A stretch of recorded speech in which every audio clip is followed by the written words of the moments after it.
नमो भगवते वासुदेवाय।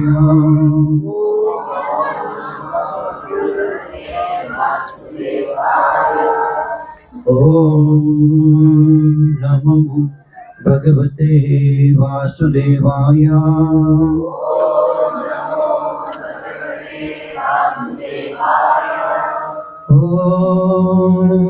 नमो भगवते वासुदेवाय।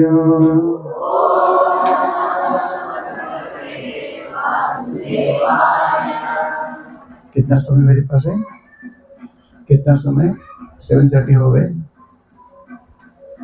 8:15। हरे कृष्ण। तो आज का दिन सारे भक्तों के लिए विशेष दिन है, क्योंकि भगवान नरसिंहदेव इनका प्राकट्य दिन है।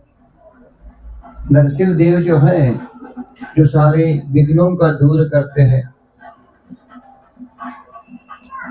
और खास करके जो भक्त तीव्रता से नरसिंहदेव की प्रार्थना करते हैं, तो नरसिंहदेव वहां प्रकट हो जाते हैं और नरसिंहदेव उस भक्त की रक्षा भी करते हैं।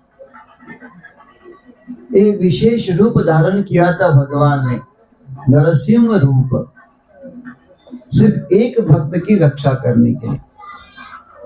देखिए, हर एक व्यक्ति का भगवान से एक रिश्ता होता है। हर एक व्यक्ति का जीवन भगवान से एक संबंध होता है। ऐसे नहीं होता अरे भगवान इतने बिजी है, हर एक के पास कैसे देख सकते हैं, ऐसे नहीं है। हर एक व्यक्ति का भगवान से एक संबंध होता है। जब भगवान को व्यक्ति पुकारता है, तो भगवान हर एक व्यक्ति के पास एक ही समय आ सकते हैं। ऐसे नहीं 10 भक्तों ने पुकार लिया तो भगवान को प्रश्न पड़ेगा, अरे इसके पास जाऊं, उसके पास जाऊं, उसके पास, किसके पास जाऊं? ऐसे नहीं होता। भगवान हर एक के पास हर समय जा सकते हैं। तो जब प्रहलाद वो भगवान का एक शुद्ध भक्त हो गया नारद मुनि की कृपा से, आपने अभी ड्रामा में देखा ही होगा, जब एक गुरुदेव की कृपा हो जाती है तो भक्त उसका जीवन सफल हो जाता है। नारद मुनि की कृपा से प्रहलाद जो कयादि के गर्भ में था, तो नारद मुनि ने कयादि को उपदेश किया था। बच्चा गर्भ में था उनका, लेकिन कयादि को समझ में नहीं आया। प्रवचन दे रहे थे कयादि को, लेकिन नारद मुनि का उद्देश्य था कयादि के माध्यम से उस गर्भ को देना था, उस बालक को उपदेश देना था। तो कयादि ने तो सुना, लेकिन कयादि के जीवन में कोई बदलाव नहीं आया। लेकिन जो बालक था, बालक ने ध्यान पूर्वक श्रवण किया। ये शब्द महत्वपूर्ण है, ध्यान पूर्वक। कयादि ने सुना, बस सुनना है इसलिए सुना। नारद मुनि ने कहा बैठो, उपदेश देना है, तो सामने बैठकर सुना कयादि ने, लेकिन सुना नहीं। सामने तो बैठी थी, लेकिन उसको प्राप्त नहीं हुआ। लेकिन जब गर्भ में बालक था ना, अभी क्या होता है, देखिए अभी हम लोग यहाँ बैठे हैं, हम तो प्रवचन सुन रहे हैं, लेकिन आवाज भी आ रहे हैं ना बाहर से, उधर से आवाज, उधर भी एक ध्यान जा रहे हैं। मतलब ऐसे होता है, जब बाहर रहते हैं तो माया ऐसे प्रभाव करती है, अलग अलग जगह पर हमारा ध्यान जाता है, भटकता है ध्यान। लेकिन बच्चा जब गर्भ में होता है, उसको कोई विघ्न नहीं है, उसका ध्यान इधर उधर भागने का चांस ही नहीं है। तो जब प्रहलाद जो गर्भ में था कयादु के माता के, तो उसका पूरा ध्यान था नारद मुनि के वचनों के ऊपर। नारद मुनि जो कह रहे थे सब सुना प्रहलाद ने गर्भ में होते हुए, इसलिए गर्भ में ही उसकी दीक्षा हो गई। है ना, हम लोग अभी गुरु स्वीकार करते हैं, गुरु के पास जाते हैं, गुरु हमें दीक्षा देते हैं, लेकिन यहाँ इतना भाग्यवान था ये बच्चा प्रहलाद, गर्भ में ही उसकी दीक्षा हो गई, उसके गुरु बन गए नारद मुनि। नारद मुनि ने उसको उपदेश दे दिया, लेकिन वो उपदेश जो थे प्रहलाद ने कभी भी उसको, प्रहलाद को विस्मरण नहीं हुआ, हमेशा याद रहा जो सुना था गर्भ में। इसलिए आचार्य समझाते हैं कि जो कोई गर्भ, माता जो गर्भवती होती है, अगर उसको लगता है कि मेरा बच्चा आगे चलकर बहुत ही अच्छा बने, उसके ऊपर शिष्टाचार हो, वो भक्त बने, अगर माता की ऐसी इच्छा हो तो माता को क्या करना चाहिए? कम से कम 9 महीना, जब तक वो बच्चा गर्भ में है तब तक तो जो उस बालक को सिखाना चाहती है, बालक को जैसे बनाना चाहती है, ऐसे व्यवहार खुद माता को करना चाहिए। माता जब ऐसे व्यवहार करती है तो बच्चे के ऊपर असर होता है। जब माता भक्ति के बारे में सुनती है, जब माता अच्छी तरह से नामस्मरण करती है, तो जो बच्चा होगा तो बच्चा भगवान का भक्त बनेगा। इसलिए बाद में उस बच्चे को इतना ध्यान देने की आवश्यकता भी नहीं लगेगी। जैसे प्रहलाद ने जब गर्भ में सुना था तो माता ने तो सिखाया नहीं था, जब उसका जन्म हो गया तो माता ने तो ये बातें सारी सिखाई नहीं, लेकिन गर्भ में जो नारद मुनि से सुना था कभी भूले नहीं। हालांकि प्रहलाद महाराज जो 5 साल के लड़के थे, बच्चा थे, जो गुरुकुल में थे, आपने देखा शंड अमर के जो उनके गुरु थे, उनके गुरुकुल में वो थे, वो गुरु उनको सिखा रहे थे। क्या सिखा रहे थे? कैसे दूसरों को ठगाना, कैसे फंसाना, कैसे मारना, है ना। अरे असुर के गुरुकुल में क्या सिखाया जाएगा? यही तो सिखाएंगे ना। उनका भी कोई वैसे गुरुकुल होता होगा जहाँ चोरी सिखाते हैं, खून कैसे करना है, ऐसे सिखाते होंगे ना। तो यहाँ ये असुर उनका गुरुकुल था, तो शंड अमर सिखा रहे थे राजकरण कैसे करना है, कैसे प्रजा के ऊपर राज्य करना है, उनको कैसे दबाना है। तो ये सारी चीजें शंड अमर सिखा रहे थे, लेकिन प्रहलाद वहां बैठे थे, गुरुकुल में बैठे थे, गुरु के मुख से सुनते थे, लेकिन जब यहाँ सुनते थे वहां से बाहर निकालते थे। इसलिए प्रहलाद ने शंड अमर से कुछ नहीं सीखा, कुछ भी नहीं सीखा। जब प्रहलाद गुरुकुल में कुछ समय मिलता था, जो उनके गुरु सिखा के चले जाते थे, तो समय बीच में मिलता था। जैसे अभी कोई प्रसाद के लेने के लिए, खाना खाने के लिए समय होता है, ऐसे ब्रेक होता है ना बीच में, पीरियड के बीच में ऐसे गैप होता है। तो यहाँ प्रहलाद क्या करते थे? अपने जो मित्र होते थे, अभी भी देखा आपने, जो मित्र होते थे उनके मित्रों के साथ चर्चा करते थे, और मित्रों को सिखाते थे। प्रहलाद उनके समवयस्क थे, आयु में उतने ही थे ना, 5 साल के ही थे। जो सारे लड़के थे उनसे सेम आयु में थे, लेकिन प्रहलाद उनको सिखाते थे, आध्यात्मिक ज्ञान सिखाते थे। प्रहलाद महाराज 5 साल के लड़का, वो बच्चों को सिखाता था। वो कहता था, हे मित्रों, ये जो मनुष्य देह है, इस मनुष्य देह का उपयोग अच्छी तरह से करना चाहिए, ऐसे ही जीवन व्यर्थ नहीं गंवाना चाहिए। इंद्रिय तृप्ति में, इस जीवन के इंद्रिय तृप्ति के पीछे भागना नहीं है। तो ऐसे सिखाते थे प्रहलाद महाराज अपने मित्रों को। वास्तविक ये सारे उपदेश जो मित्रों को करते थे ना, ये सारे उपदेश हमारे लिए हैं। प्रहलाद महाराज ने कहा कि मनुष्य जीवन बहुत ही महत्वपूर्ण और दुर्मिल होता है, दुर्लभ होता है। जब कोई जीवात्मा 80 लाख योनि में भटक कर आता है तो ये मनुष्य देह प्राप्त होता है। बहुत ही दुर्लभ जीवन होता है, मनुष्य देह बहुत ही दुर्लभ है। और मनुष्य देह में आने के बाद हमें बुद्धि प्रदान होती है, बुद्धि प्राप्त होती है। बाकी के जो शरीर है, कुत्ता है, बिल्ली है, चूहा है, ये सारे शरीरों में बुद्धि नहीं होती। हमने ये शरीर, सभी शरीर धारण किए हुए हैं। हमें अभी मनुष्य देह मिला है, लेकिन हमें याद रखना है हम कभी कुत्ता भी थे, कभी हम बिल्ली भी थे, हम चूहा भी थे, कॉकरोच भी थे। अच्छा लगता है ना कॉकरोच को देखकर, अच्छा लगता है उसको ऊपर ले ले, ऐसे करें। जो शुक्र होता है ना, जो गटर में ऐसे गंदी नाली में, विष्ठा में ऐसे डूबा हुआ रहता है, बहुत अच्छा लगता है उसको उठा के ऐसे ले ले, जैसे बिल्ली के बच्चों को करते हैं वैसे करे, ऐसा लगता है।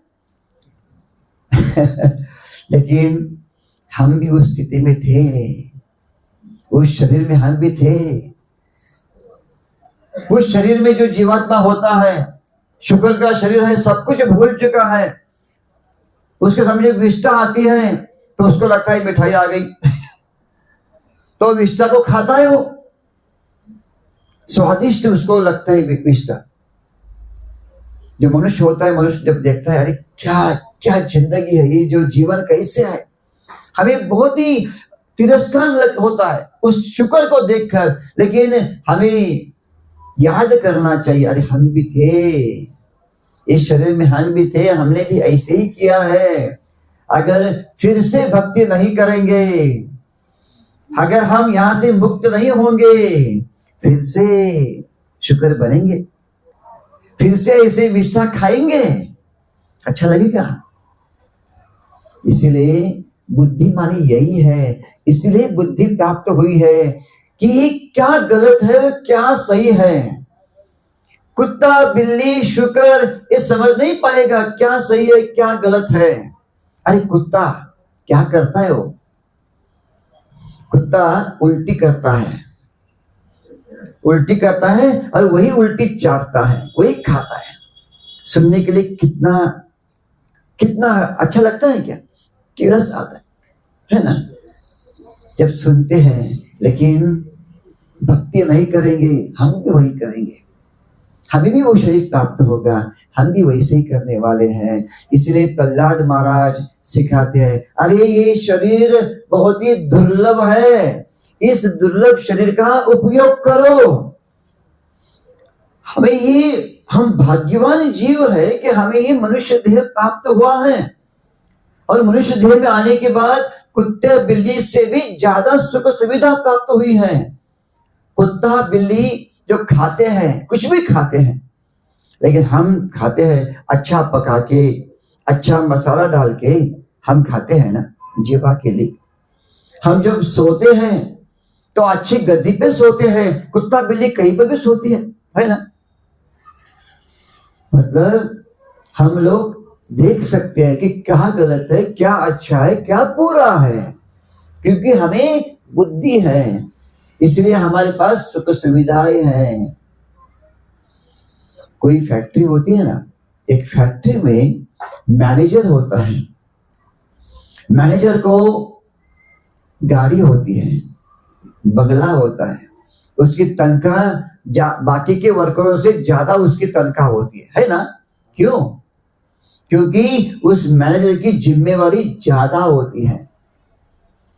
वो सब उसको देखना होता है कि कंपनी कैसे बढ़ेगी, कंपनी कैसे ज्यादा मुनाफा कमाएगी, जो मालिक को कैसे ज्यादा मुनाफा होगा, इसके लिए वो मैनेजर का कर्तव्य होता है, जिम्मेवारी होती है। इसलिए मालिक उसको सुख सुविधा देता है, गाड़ी बंगला तनख्वाह देगा।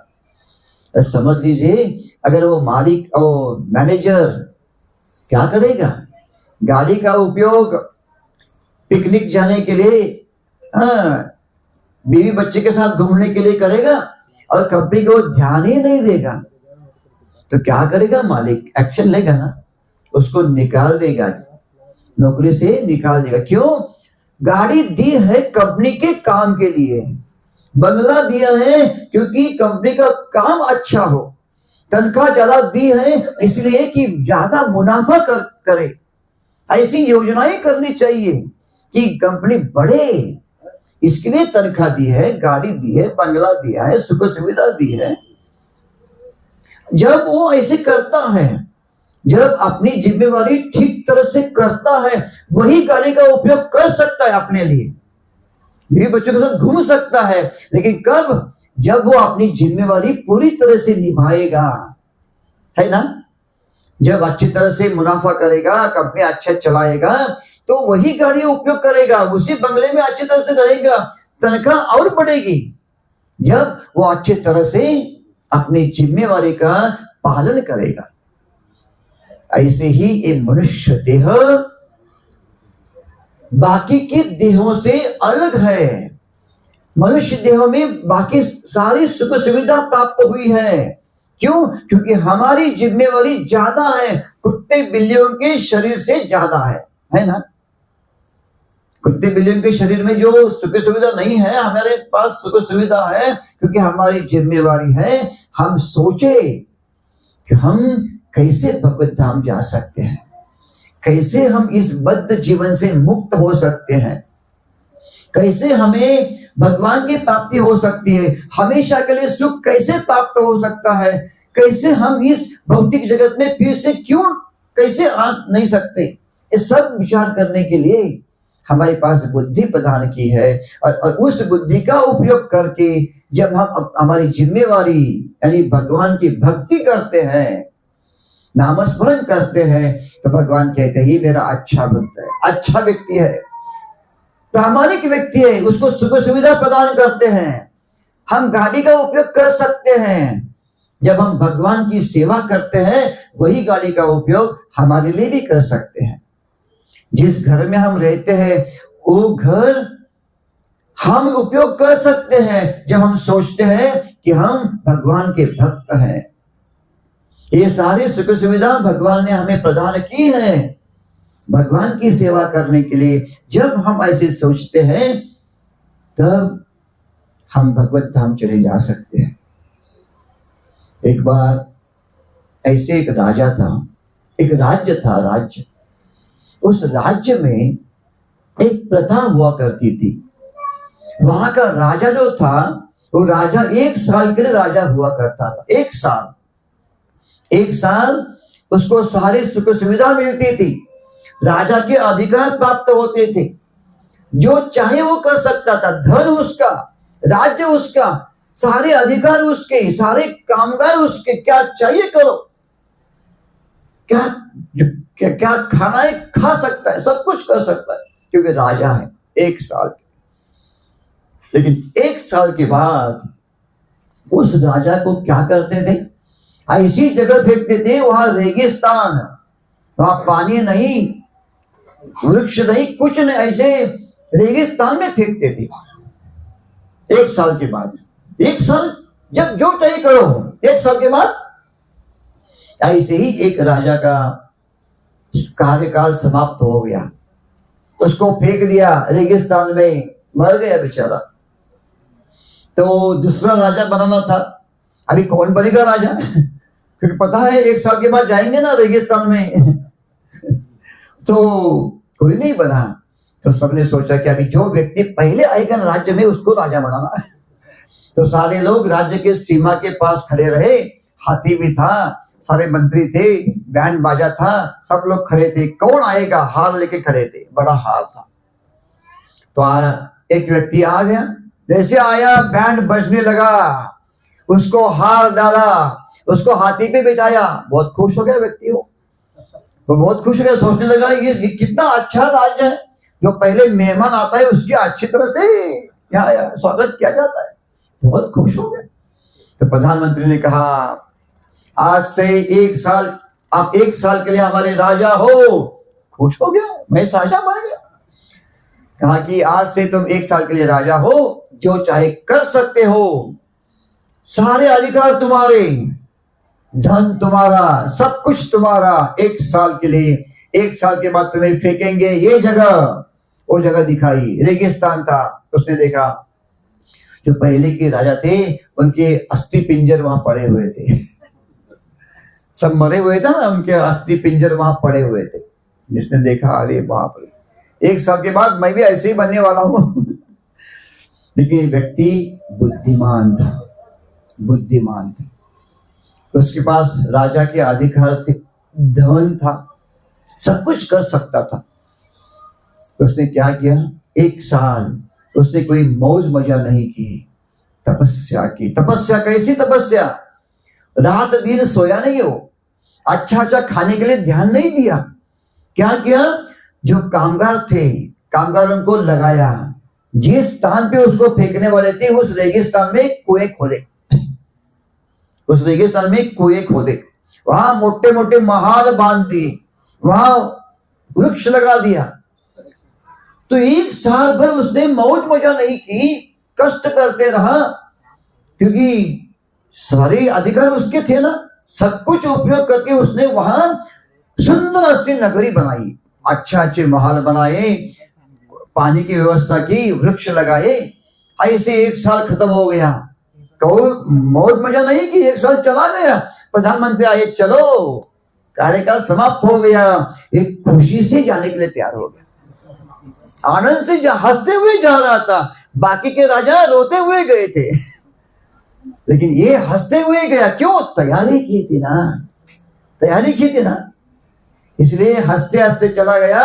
1 साल परिश्रम किया, तपस्या की, मौज मजा नहीं की, इंद्रिय तृप्ति नहीं की, पूरा जीवन सुखमय बिताया, पूरा जीवन, आगे का जीवन सुखमय बिताया। बुद्धिमान था ना। अरे हमें भी ऐसे ही बुद्धिमान बनना है। हमारे पास जो ये मनुष्य देह मिला है, सारे सुख सुविधाएं मिली है, अच्छा अच्छा खा सकते हैं, सब कुछ मिला है, तो हमें सोचना चाहिए, अरे जब मेरी मृत्यु होगी, मृत्यु के बाद कहां जाना है मुझे, रेगिस्तान में। हमारे पास सिर्फ 100 साल है, सिर्फ 100 साल, अभी वो भी कम हो गए है ना, पता ही नहीं कब मृत्यु आएगा, पता नहीं। इसलिए व्यक्ति सोचता है बस 100 साल है ना, मौज मजा करते, मौज मजा करते हैं बस, और मौज मजा में ही सारा जीवन व्यतीत कर देते हैं। प्रहलाद महाराज कहते हैं, जो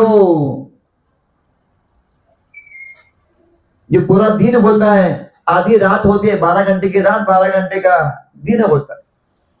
तो अगर 100 साल हमारी आयु है, तो आधा तो 50 साल सोने में ही गया है ना।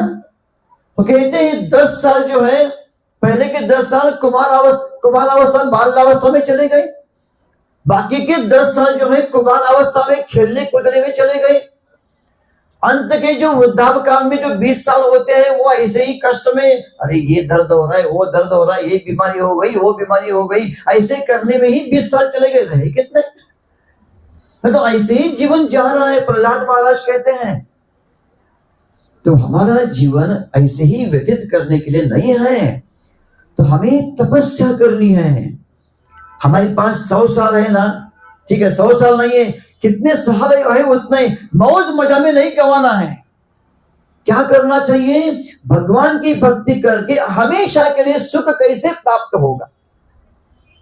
जो भविष्य में मृत्यु के बाद जो जीवन है, जो अल्प बुद्धि वाले मूढ़ लोग होते हैं, वो सोचते हैं अरे मृत्यु के बाद किसने देखा है, मौज मजा करो है ना। एक चार्वक नाम के एक नास्तिकों के गुरु थे, जैसे अभी यहाँ षंड अमर्क थे प्रहलाद के गुरु, ऐसे ही नास्तिक लोगों के एक गुरु हुआ करते थे, चार्वक ऋषि नाम थे, चार्वक मुनि।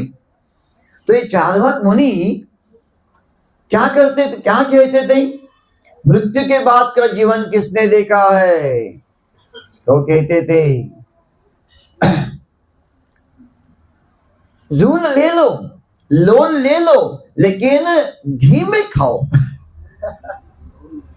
ऋणम कृत्वा घृतम पिबेत यावत जीवेत सुखद जीवेत। ऋणम कृत्वा, ऋण ले लो, कर्जा ले लो, घृतम पिबेत, घृतम यानी घी में खाओ, बहुत मजा करो। यावत जीवित सुखम जीवित, जब तक जीवित हो सुख में जियो। अभी कर्जा लिया है, देने के नाम ही नहीं लेने का, बस खाते रहने का, क्योंकि मृत्यु के बाद किसने देखा है, वो कहते हैं।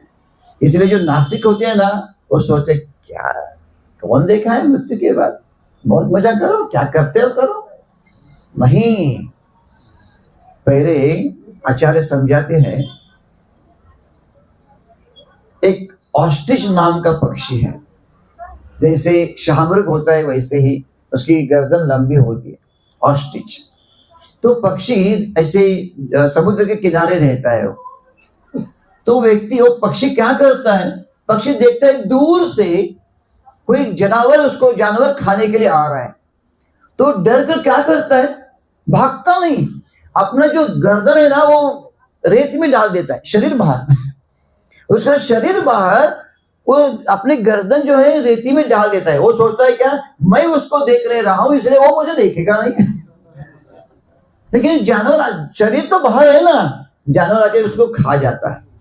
मतलब हम नहीं देखेंगे, मृत्यु की ओर नहीं देखेंगे तो मृत्यु आने वाली नहीं है क्या। जैसे बिल्ली आंख बंद करके दूध पीती है, वो सोचती है मुझे कोई नहीं देखता है क्योंकि मैंने आंख बंद कर ली है। ऐसे ही हमने अगर आंख बंद कर ली, सोचेंगे मृत्यु किसने देखा है, मृत्यु के बाद के जीवन किसने देखा है, आंखें बंद कर ली, अरे नहीं होने वाला है क्या। बुद्धिमान व्यक्ति देखता है जो आगे की जो लोग हैं ना, उन्होंने जो किया है, वो जीवन में कैसे सफल हुए हैं, ऐसे हमें भी सफल होना, उस मार्ग पे चलना है जो शास्त्र में बताया है, उसको देख के चलना। नहीं तो हमारा जीवन ऐसे ही व्यतीत हो जाएगा और हम लोग फिर से इस जन्म मृत्यु के चक्कर में अटक जाएंगे। इसलिए प्रहलाद महाराज कहते हैं कि कौमार्यम आचरतो प्रज्ञा, कुमार अवस्था से ही भक्ति करनी चाहिए। कुमार अवस्था से, ऐसे नहीं कि चलो हम तरुण होंगे या बूढ़ा होंगे उस वक्त भक्ति करेंगे, नहीं। जब समझ में आता है कि हमें भक्ति करना चाहिए, करना चाहिए। नहीं तो हमारा जीवन में जो हमारे एक एक क्षण है ना, बहुत ही महत्वपूर्ण है, बहुत ही महत्वपूर्ण है। चाणक्य पंडित कहते हैं, एक क्षण जो अभी चला गया, अगर हमने करोड़ों रुपए भी दे दिए और गया हुआ क्षण वापस नहीं आएगा। हमारे पास जो आयु है ना, आयु में से एक क्षण अभी चला गया ना, वो वापस नहीं आने वाला है। करोड़ों करोड़ों रुपए दे दो, नहीं आएगा।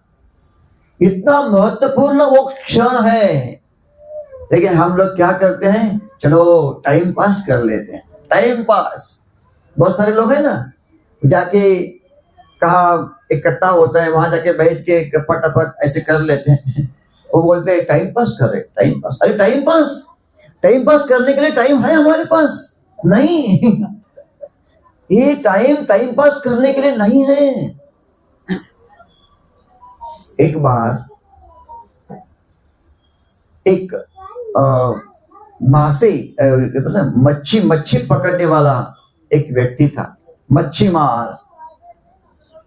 वो जाली लेकर उसके गांव के बाहर एक तालाब हुआ करता था, तो हर रोज वहां जाता था मच्छी पकड़ने के लिए। तो एक बार उसने जाली ले ली और सुबह यानी मध्य रात्रि में ही चला गया। करीबन 3 बजे निकल पड़ा तालाब की ओर मच्छी पकड़ने के लिए। और जाके उसने देखा, अरे इतना अंधेरा है, इस अंधेरे में मैं कैसे इस जाली को टाकूं, पानी में कैसे टाकूं। तो उसने सोचा अभी सूर्य उदय होने तक, प्रकाश आने तक रुकना चाहिए। अभी क्या करना है, अभी समय तो जाना है ना। अंधेरा था, ऐसे चलते चलते उसको एक कुछ लगा पांव को, ऐसे हाथ को उसने देखा तो देख नहीं सकता था, हाथ से ऐसे लगा। उसको पता चला एक गोनी थी, ऐसे बहुत बड़ी गोनी थी। ऐसे गोनी में उसने हाथ डाला, उसको लगे पत्थर, उसने देखा पूरे गोनी भर के पत्थर थे। हाथ से ही देखा उसने, क्योंकि अंधेरा था, देख नहीं सकता था। उसने सोचा ठीक है, अभी क्या करते हैं, टाइम पास करना है ना। एक पत्थर को उठाया, पानी में फेंक दिया, डुबुक, आवाज आ गई, अच्छा लगा। टाइम पास करना था ना। और एक पत्थर लिया, फेंका, टाइम पास करने, डुबुक, आवाज आई। ऐसे एक एक पत्थर को फेंक रहा था। ऐसे खेलते हैं ना, टाइम पास कर रहा था। ऐसे समय जा रहा था, एक एक पत्थर ले रहा था, फेंक रहा था, और पूरी गोनी खाली हो गई। एक ही पत्थर बचा हुआ था। उसने पत्थर को लिया और ऐसे फेंकने वाला था। फेंकते फेंकते हाथ पर उसकी नजर गई। उसने देखा वो पत्थर नहीं था, हीरा था। फेंकने वाला था, देखा हीरा, अरे, क्योंकि अभी प्रकाश आया था ना, प्रकाश में उसने देखा कि पत्थर नहीं था, वो हीरा था। मतलब रात के अंधेरे में जो फेंका हीरा, इतने हीरे थे, इतने हीरे फेंक दिए मैंने। लेकिन अंत में उसको जब देखा कि एक तो हीरा मिल गया, उसका जीवन सफल हो गया, एक तो मिल गया ना। ऐसे ही हमारे जीवन में जब हम एक एक क्षण गवा रहे हैं, एक एक हीरा जैसे है, हीरे जैसे एक एक क्षण है, उसकी कीमत हमारे पास नहीं है, क्योंकि हम अंधेरे में है, अज्ञान के अंधेरे में। पता नहीं है कि मनुष्य जीवन में एक एक क्षण हीरे की कीमत जैसा है, नहीं है, पता नहीं है। इसलिए हम लोग गवा रहे हैं। इसलिए प्रहलाद महाराज कहते हैं क्या, कि ये मनुष्य देह जो है, बच्चे सोच रहे थे, प्रहलाद के जो बाकी के जो मित्र थे ना, सोच रहे थे चलो खेलेंगे, खेल कूद करेंगे। बच्चे बुला रहे थे प्रहलाद को। प्रहलाद ने कहा यहाँ आओ, बैठो, ये समय खेलने कूदने का नहीं था। हम लोग कहते हैं ना बच्चों को, अरे बच्चों जाओ, तुम्हारी उम्र है खेलने कूदने की, जाओ खेलो, हम कहते हैं कि नहीं।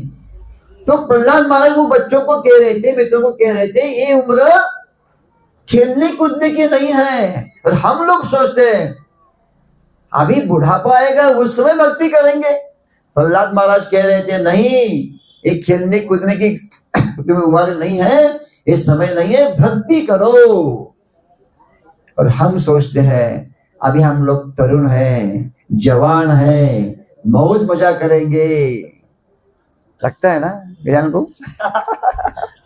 अरे हम लोग तरुण हैं, चलो मौज मजा करते हैं, पिकनिक के लिए जाते हैं, फिल्म देखने के लिए जाते हैं, मौज मजा करते। आएगा ना बुढ़ापा, उस समय भक्ति करेंगे। हम लोग सोचते हैं। कभी कभी ऐसे गजानपुर जैसे भक्त जब आते हैं ना भक्ति में, जो तरुण लोग आते हैं, तो जो बूढ़े लोग होते हैं ना, जो बुजुर्ग लोग होते हैं, जैसे मेरे जैसे बुजुर्ग लोग कहते हैं अरे ये तुम्हारी उम्र है क्या, भक्ति कहते कि तुम्हारी उम्र है, जब तुम मेरे जैसे हो जाओगे, बूढ़े हो जाओगे, तब तुम्हें भक्ति करना, अभी मौज मजा करो, जाओ। ऐसे हमारे जैसे बुजुर्ग लोग बच्चों को कहते हैं। एक बार दो चूहे थे, दो चूहे, और एक ऐसा बहुत बड़ा मटका था, और उस मटके में छाछ थी, ताक बोलते हैं ना, छाछ उसमें थी। और वो चूहे आ गए और उसमें गिर गए, दो चूहे उस छाछ में गिर गए। जैसे गिर गए, दोनों ऊपर आने के लिए कूद रहे थे, ऊपर तो आना है, कूद रहे थे। वो दो चूहे के जो रिश्तेदार थे ना, मित्र मंडली थे, ऊपर से देख रही थी। वो देख रहे थे दोनों कूद रहे, तो ऊपर से सारे मित्र, सारे रिश्तेदार कहने लगे कूदो मत, परिश्रम मत करो, तुम ऊपर आने वाले नहीं हो, तुम ऊपर आने वाले नहीं हो, कूदो मत। ऊपर से कह रहे थे। एक चूहे ने सुना मेरे रिश्तेदार कह रहे हैं कि कूदो मत, परिश्रम मत करो, तुम ऊपर नहीं आ सकते। बेचारा निराश हो गया, कूदना बंद कर दिया, डूब कर मर गया। लेकिन एक चूहा था, वो कूद रहा था। ऐसे खूब परिश्रम कर रहा था, जो छाछ थी ना उसका पानी एक जगह हो गया और मक्खन एक जगह हो गया, क्योंकि वो परिश्रम कर रहा था ना। तो जब मक्खन जम गया उसके ऊपर उसका पैर गया ऊपर, छलांग मार के आ गया, बाहर आ गया। बाहर आने के बाद सारे जो मित्र थे, रिश्तेदार थे, वो कहने लगे, अरे कह रहे थे कूदो मत, क्यों कूदे तुम? उसने कहा, तुम आप ऐसे कह रहे तो मैं बहरा हूं, मैं सुन नहीं सकता, मुझे लगा आप लोग कह रहे हो ऊपर आओ। अच्छा हो गया बहरा था, इसलिए ऊपर आ गया है ना। अगर वो भी पहला जो था उसको सुनने को आता था, इसलिए सुनकर मर गया, निराश हो गया। ऐसे ही जब हमें कोई बुजुर्ग लोग कहते हैं तुम्हारी उम्र नहीं है, हमें निराश करने का प्रयास करते हैं, बहरा होना चाहिए, बस सुनना नहीं, है ना। बार बार कहते हैं तुम्हारी उम्र नहीं है, ऐसे बार बार सुनने से हम भी सोचते हैं चलो इतना बुजुर्ग व्यक्ति कह रहा है तो हम भी बाद में करते, चलो अभी जाएंगे। बहरा होना चाहिए, नहीं तो पहले जैसे वो चूहा था, पहले चूहा, वैसे हम मर जाएंगे, ऐसे ही इधर ही फिर से जन्म मृत्यु के चक्कर में अटक जाएंगे। जो दूसरा चूहा था उसने परिश्रम किया और वो बाहर आ गया। ऐसे ही हम जब इस भौतिक जगत में परिश्रम करते हैं, भगवान की भक्ति में तपस्या करते हैं, कष्ट करते हैं, तभी हमारा ये जीवन जो है, ये जीवन सफल हो जाता है। इस भौतिक जगत से हम बाहर निकल सकते हैं जब हम लोग ऐसे परिश्रम करते हैं, कष्ट करते हैं। इसलिए प्रहलाद महाराज अपने मित्रों को यही कहते हैं कि आप सब लोग अपना जीवन नष्ट मत करो। अरे वो कहते हैं इंद्रिय तृप्ति, आप सोचते हो इंद्रिय तृप्ति के लिए मनुष्य देह प्राप्त हुआ है, अरे वो मनुष्य देह इंद्रिय तृप्ति के लिए नहीं। अगर इंद्रिय तृप्ति करनी है तो चूहे या कुत्ता या बिल्ली के शरीर में कर सकते हैं ना। कुत्ता बिल्ली उसके शरीर में भी इंद्रिय तृप्ति होती है, तो उस शरीर में इंद्रिय तृप्ति कर सकते हो। अभी मनुष्य देह प्राप्त हुआ है इंद्रिय तृप्ति करने के लिए नहीं। तो प्रहलाद महाराज एक बात को कहते हैं, वो कहते हैं जैसे ऊंट होता है ना, ऊंट, तो ऊंट रहता है रेगिस्तान में, तो रेगिस्तान में तो उसको खाने के लिए क्या मिलता है, वहां जो पौधे होते हैं उसको कांटे होते हैं। रेगिस्तान में जो पौधे होते हैं ना उसको कांटे होते हैं। तो प्रहलाद महाराज कहते हैं वो ऊंट जो होता है, तो ऊंट उस कांटेरी पौधों को खाता है। ऊंट क्या करता है, जो कांटों वाला जो पौधा होता है उसको खाता है, और खाने से क्या होता है, उसकी जो जीवा होती है ना, वो जीवा को कांटे लगते हैं और जीवा से खून बहने लगता है। जब वो ऐसे चबाता है ना तो उसको अच्छा लगता है, वाह क्या अच्छा था। उस कांटों में कुछ रस था क्या? उस कांटों में कुछ रस नहीं था। रस किसमें था? उसके खून में था, क्योंकि वो जीवा उसकी कट गई ना, खून बाहर आ गए ना, तो उसको जो अच्छा लग रहा था वो क्या था, वो उसका खून ही था। उस कांटेरी जो कांटा वाला जो पौधा है उसमें वो रस नहीं था। ऐसे ही प्रहलाद महाराज कहते हैं हम सोचते हैं कि यहाँ इंद्रिय तृप्ति में मजा है, आनंद है, लेकिन नहीं, ये हमारा ही खून हम पी रहे हैं। हाँ, हमारा ही खून का क्या कर रहे हैं, स्वाद ले रहे हैं। हमें लगता है स्वादिष्ट है, नहीं। तो प्रहलाद महाराज अपने मित्रों को यही सिखाते हैं कि ऐसे ही जीवन को ऐसे ही मत गवाओ, भगवान की भक्ति करो, भगवान की सेवा करो, भगवान को अपने जीवन में केंद्र बिंदु बनाओ। वास्तविक हमारे जीवन का केंद्र बिंदु, केंद्र स्थान भगवान होनी चाहिए। सब कुछ कर रहे हैं, जो भी कुछ करेंगे भगवान के लिए, इसके लिए करेंगे। कहाँ जाना है? मंदिर में जाना है, क्या देखना है? भगवान का सौंदर्य, भगवान के विग्रह का दर्शन करना है। क्या सुनना है? भगवान का नाम सुनना, भगवान की कथा सुननी है। अरे क्या खाना है? भगवान का प्रसाद खाना है।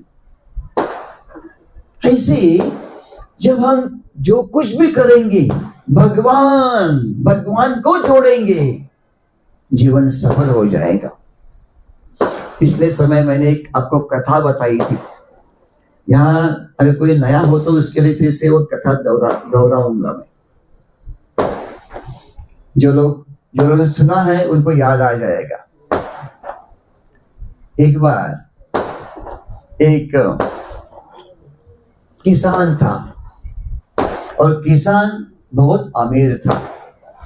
उसके पास बहुत धन था, बहुत खेती थी, 2-4 घर थे, धन भी बहुत था। उस किसान को 3 लड़के थे, 3 लड़के। तो ऐसे उसका जीवन बीत गया, बूढ़ा हो गया। तो उसने सोचा, अभी बच्चे बड़े हो गए थे, उसने सोचा मेरे मरने के बाद मेरे बच्चों में जायदाद के लिए, संपत्ति के लिए झगड़ा ना हो, इसलिए मुझे मृत्यु पत्र लिखना चाहिए, विल, मृत्यु पत्र लिखना चाहिए। उसने मृत्यु पत्र लिखा। मृत्यु पत्र में लिखा, ये जो बड़ा लड़का है उसके लिए एक घर, एक खेती, इतना धन, इतना सोना लिख दिया। दूसरे के लिए इतना, तीसरे के लिए इतना, ये घर, सब कुछ लिख दिया। और उसके पास 19 घोड़े थे। अभी समझ में आया होगा ना, जिन्होंने सुना था। उसके पास 19 घोड़े थे। अभी 19 घोड़ों की ये अभी बांटना था। 19 घोड़े कैसे बांटेंगे? उसने लिख दिया, मेरे जो 19 घोड़े हैं उसमें से आधे घोड़े एक लड़के को, मेरे पास जो 19 घोड़े हैं उनमें से एक पांचवा हिस्सा एक लड़के को, मेरे पास जो 19 घोड़े हैं उनमें से चौथा हिस्सा एक लड़के को। लिख दिया, मर गया। मरने के बाद सब लोग आए, बांटनी करनी थी, तो जैसे लिखा था वैसे घर दे दिया, जमीन दे दी, धन दे दिया। अभी 19 घोड़े बांटने थे। 19 घोड़े कैसे बांटेंगे? क्या लिखा था? 19 में से आधे एक लड़के को, तो 19 का आधा कितना होता है? 9.5 घोड़ा काटना पड़ेगा। 9.5 घोड़े एक लड़के को देना था। 19 का एक चतुर्थांश यानी एक चौथा हिस्सा, 4.5 घोड़े बांटने थे। और तीसरे लड़के को 5वां हिस्सा यानी 4.5 घोड़े एक लड़के को। मतलब एक को 9.5, एक को 4.5, एक को 4.5 घोड़े देने थे। सबको भी हैरान हो गए, कैसे बांटेंगे? अभी धन बांट सकते हैं, लेकिन ये घोड़ा कैसे बांटेंगे? काटना पड़ेगा ना। तो अभी लोगों ने सोचा अगर जैसे लिखा है वैसे बांटने नहीं करेंगे ना, तो जो चला गया उसका आत्मा शांत नहीं रहेगा। तो उसको शांत करने के लिए काटना पड़ेगा। चलो लेके आओ तलवार। पंचों ने कहा, जो प्रमुख लोग थे ना, उन्होंने कहा जाओ लेके आओ तलवार। एक व्यक्ति चला गया तलवार लाने के लिए, घोड़ा काटना था। चला गया, सारे लोग बैठे थे ऐसे ही, गांव के बाहर जो पेड़ था उसके नीचे बैठे थे सारे लोग। तो एक सिपाही था, सैनिक था, योद्धा था, वो अपने घोड़े पर बैठकर जा रहा था। जाते हुए उसने देखा बहुत सारे लोग खड़े हैं, क्या हो गया? तो आ गया, उसने बोले क्या हो गया, कोई गया क्या? तो उन्होंने कहा गया, जाते हुए हमें ऐसे लगा कि चला गया। तो क्या हुआ गया? तो उन्होंने कहा क्या ऐसे ऐसे 19 घोड़े हैं, ऐसे देना है, तो काटना है घोड़ा, इसलिए तलवार लाने के लिए गए हैं, इसलिए हम लोग राह देख रहे। ठहरो ठहरो। सिपाही ने कहा ठहरो ठहरो, काटो मत। अरे क्यों नहीं? क्या काटेंगे नहीं तो बांटनी कैसे करेंगे? मेरे पास एक घोड़ा है, मेरा घोड़ा जो है ना, ये ले लो। 19 में वो घोड़ा मिक्स कर दो और बाद में बांटनी करो। तो सिपाही ने घोड़ा दे दिया, 19 में एक डाल दिया, कितना हो गया? 20 हो गया। अभी 20 के आधे घोड़े एक को देना था, 10 घोड़े दे दिए। 20 का एक चतुर्थांश चौथा हिस्सा 5, एक को दे दी, दूसरे को एक पांचवा हिस्सा, कितने होता है? 4। 10, 5 और 4 कितने हो गई? कितना हुआ? 19। एक घोड़ा बच गया, सिपाही ने अपना घोड़ा ले चला गया। 20 का है ना, कैसे बांटने की? जब 19 थे तब काटना पड़ रहा था, लेकिन टेम्पररी कुछ समय के लिए एक घोड़ा जोड़ दिया, 20 कर दिया, तो क्या हो गया? 19 घोड़े ही बढ़ गए, है ना? घर में जाके फिर से करके देखिए। तो ये एक ऐसे होता हमारे जीवन में जब समस्या आती है, प्रश्न आते हैं ना, जब हम लोग अपनी बुद्धि से उसको छुड़ाने का प्रयत्न करते हैं, काटते हैं हम लोग, लेकिन जब जो घोड़ा था ना, 20वां घोड़ा था, वो घोड़ा जोड़ा, यानी भगवान को जब जोड़ते हैं, कोई भी प्रश्न हो, कोई भी समस्या हो, भगवान को जोड़ो, समस्या सॉल्व, समस्या छूट जाएगी। इसलिए हमारे जीवन में भगवान को जोड़ना है।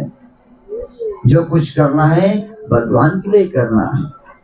जब ऐसे करेंगे तो जैसे प्रहलाद का जीवन सफल हो गया, प्रहलाद के लिए भगवान नरसिंह बनकर आ गए, ऐसे ही हमारी रक्षा करने के लिए भगवान आ जाएंगे।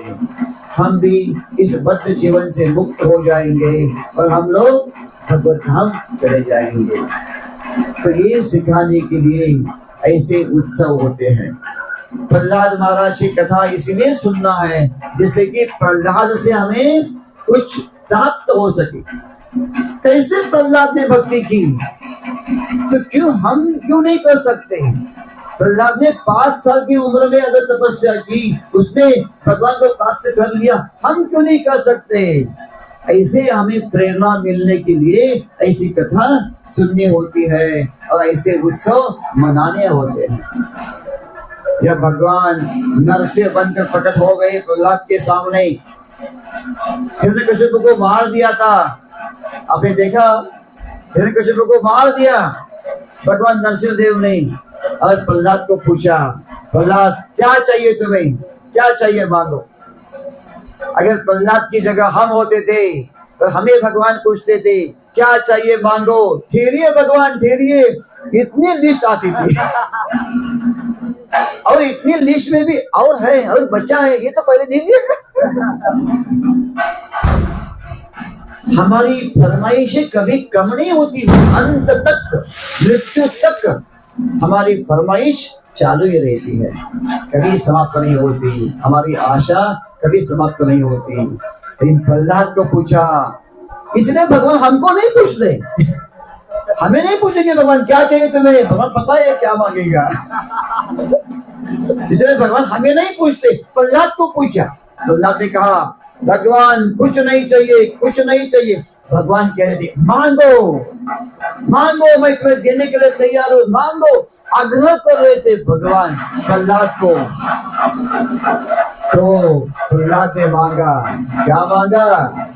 प्रहलाद ने कहा भगवान आप इतना देना ही चाहते हो तो एक काम कीजिए, मुझे ऐसे वरदान दीजिए, मेरे हृदय से कुछ मांगने की इच्छा ही समाप्त हो।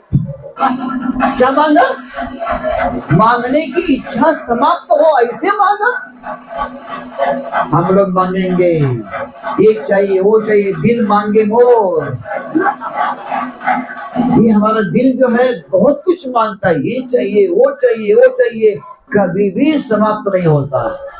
हमारे महाराज भक्ति रसायन महाराज, उन्होंने कहा था एक प्रवचन में कि इस भौतिक जगत में बहुत सारे रोग हैं, बहुत सारे रोग हैं, लेकिन एक सबसे बड़ा रोग है चाहिए चाहिए और चाहिए और चाहिए और चाहिए। और इस रोग के ऊपर दवाई नहीं है। बाकी की जो बीमारियां है ना, दवाई है, सब कुछ चाहिए चाहिए चाहिए, उसके ऊपर दवाई नहीं है। तो प्रहलाद ने मांगा, मेरे हृदय से मांगने की इच्छा ही समाप्त कर दीजिए। बस ऐसे हमें भगवान से मांगना चाहिए। हरे कृष्णा कृष्ण कृष्ण हरे हरे, हरे राम राम राम हरे हरे। किसी को कुछ प्रश्न?